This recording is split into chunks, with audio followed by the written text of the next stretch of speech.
पूर्वी Finish. सीढ़ियों की No ore problem. You will आकर come. No, you are not interested. Sant This महापुरुषों area to this area only. हैं मस्तक नमन किया है।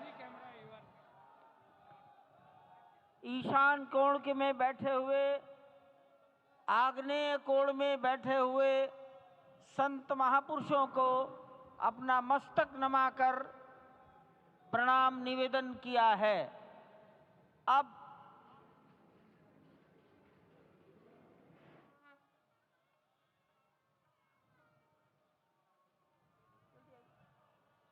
जल्दी आई पीछे से आ जाइए।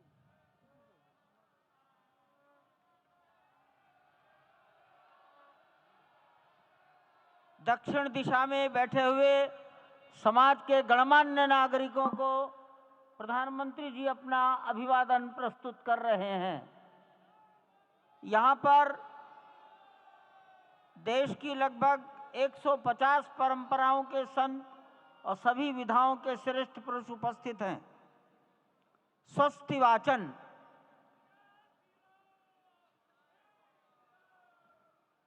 हरि ओम भद्रं कर्णेभिः शृणुयाम देवा भद्रं पश्येमाक्षभिर्यजत्राः स्थिरैरङ्गैस्तुष्टुवाग्गुंसस्तनूभिर्व्यासे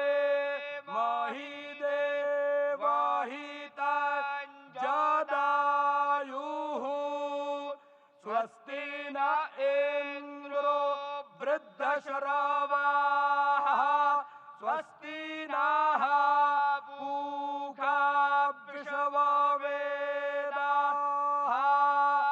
स्वस्ति नस्तार्क्ष्यो अरिष्टानेमिः स्वस्ति नो बृहस्पतिर्दधातु सुशान्तिर्भवतु।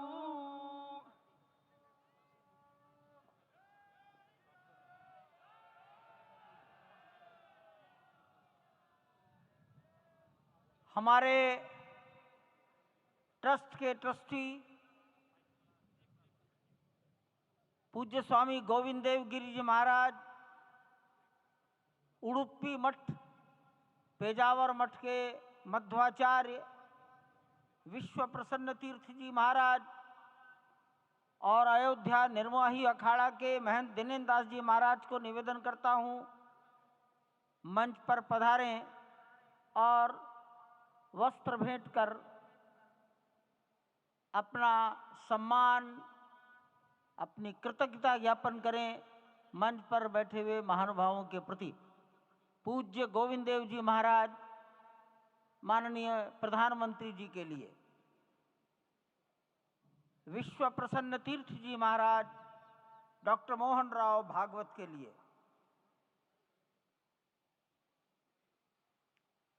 महंत दिनेन्द्र दास जी महाराज माननीय मुख्यमंत्री योगी जी के लिए वस्त्र मालूम है उनको मालूम है।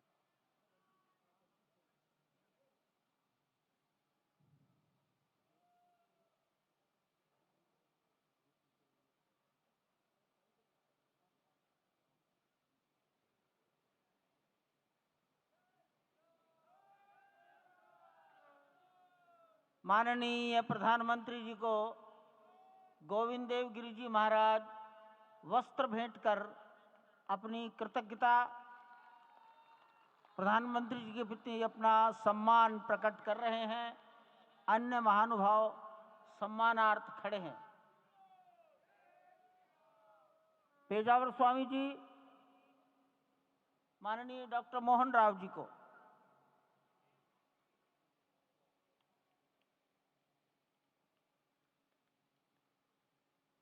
महंत दिनेन्द्र दास जी योगी आदित्यनाथ जी के प्रति,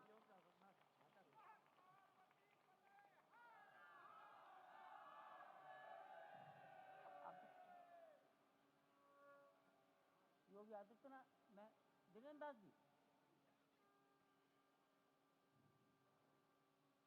यही है।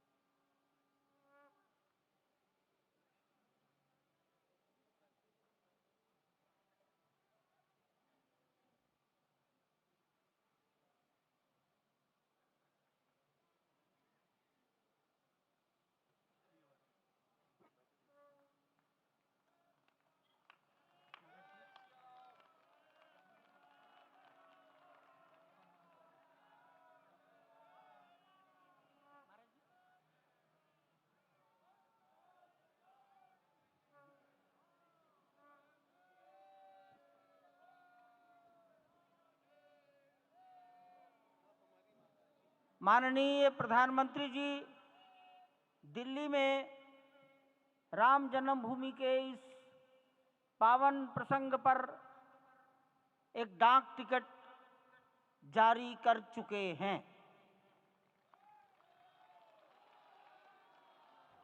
उत्तर प्रदेश सरकार की ओर से योगी आदित्यनाथ जी महाराज, माननीय मुख्यमंत्री, माननीय प्रधानमंत्री जी और डॉक्टर मोहन राव भागवत को सम्मान में 2 चिन्ह भेंट करेंगे।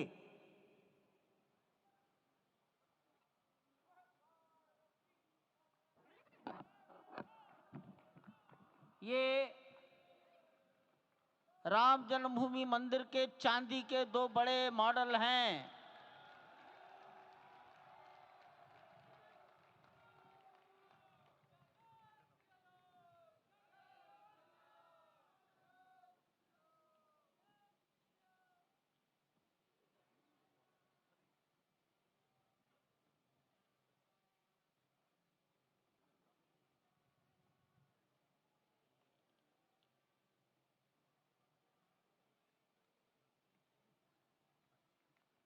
पूज्य गोविंद देव गिरि जी महाराज मंच पर आएंगे और माननीय प्रधानमंत्री जी ने के बारे में अपनी भावनाएं प्रकट करेंगे।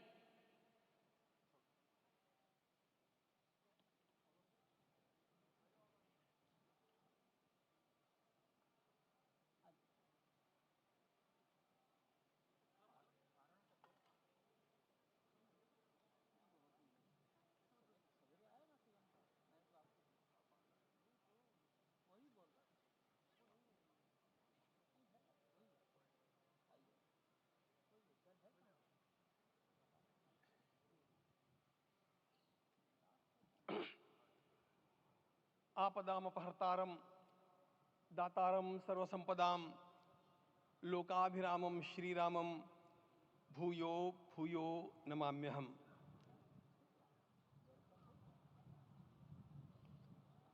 आज अंतःकरण अत्यंत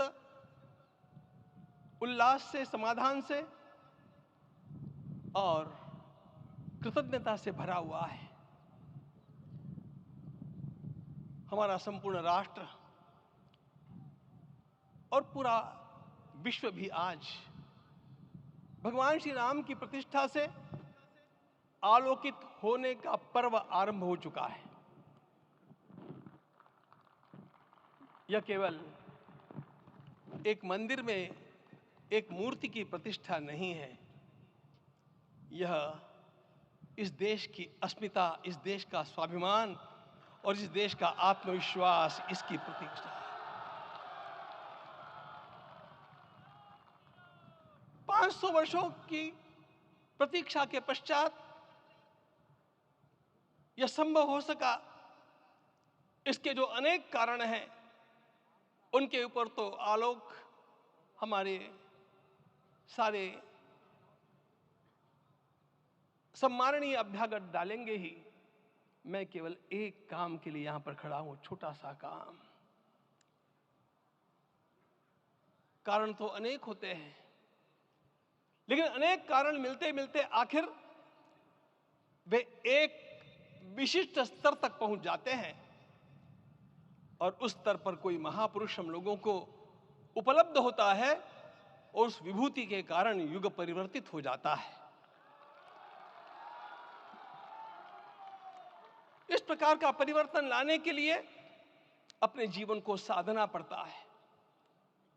और इस प्रकार जीवन साधने वाले हमारे इस देश की परंपरा के अनेक महान रत्नों में आज हम लोगों को समय की आवश्यकता, युग की आवश्यकता, सनातन के अंतःकरण की आवश्यकता के रूप में हमारे सम्माननीय प्रधानमंत्री जी प्राप्त हुए हैं।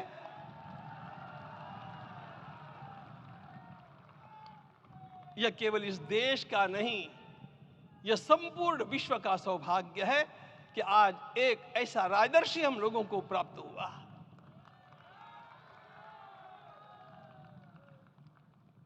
आपके मंगल हाथों से आज प्रतिष्ठा होने की बात थी, वह स्वाभाविक भी था, वो होना ही था मित्रों। लेकिन मुझे इस बात का आश्चर्य हुआ जब मुझे लगभग 20 दिन पूर्व समाचार मिले कि माननीय प्रधानमंत्री जी को इस प्रतिष्ठा के लिए स्वयं अपने लिए क्या क्या अनुष्ठान करके सिद्ध करना चाहिए स्वयं को, उसकी नियमावली आप लिख करके भेजें।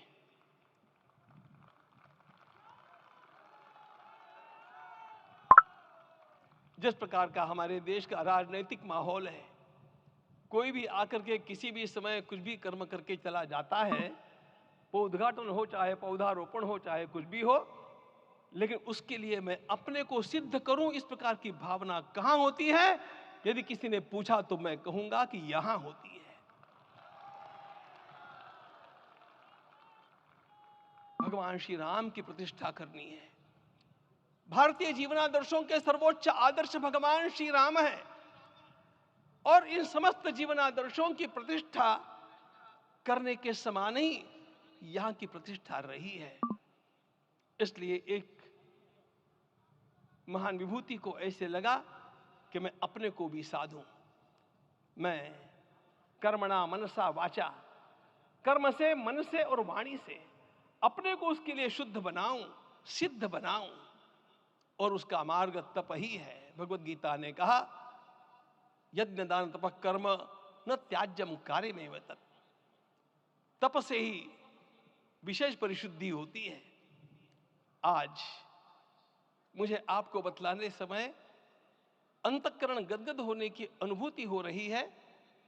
मैंने तो कहा था, हम लोगों ने महापुरुषों से परामर्श करके लिखा था, आपको केवल 3 दिन का उपवास करना है। आपने 11 दिन का संपूर्ण उपोषण किया। हमने 11 दिन एक भुक्त रहने के लिए कहा था, उन्होंने अन्न का ही त्याग कर दिया। महाभारत में कहा गया है, अनशन यह सबसे बड़ा तप है, अनशन। और उसको उनके जीवन में साकार होते हुए मैंने केवल देखा नहीं, मैं थोड़ा तार्किक हूं। आपकी परम पूजनीय माता जी से मिलकर के मैंने उसको रिकन्फर्म भी किया था कि आपका ये अभ्यास 40 वर्षों का है। ऐसा तपस्वी कोई राष्ट्रीय नेता प्राप्त होना यह सामान्य बात नहीं है। वे इन दिनों में हमने कहा था कि आपको विदेश प्रवास नहीं करना चाहिए, क्योंकि सांसर्गिक दोष भी आते हैं। विदेश प्रवास टाल दिया सांसर्गिक देशों के इस दोषों की संभावना के कारण, लेकिन दिव्य देशों का प्रवास ऐसा किया। नासिक से आरंभ किया, गुरुवायूर गए, श्रीरंगम गए, रामेश्वरम गए। इन सारे स्थानों पर जाकर के वहां के परमाणुओं को लेकर के और पूरी भारत माता के हर कोनों में जाकर के मानो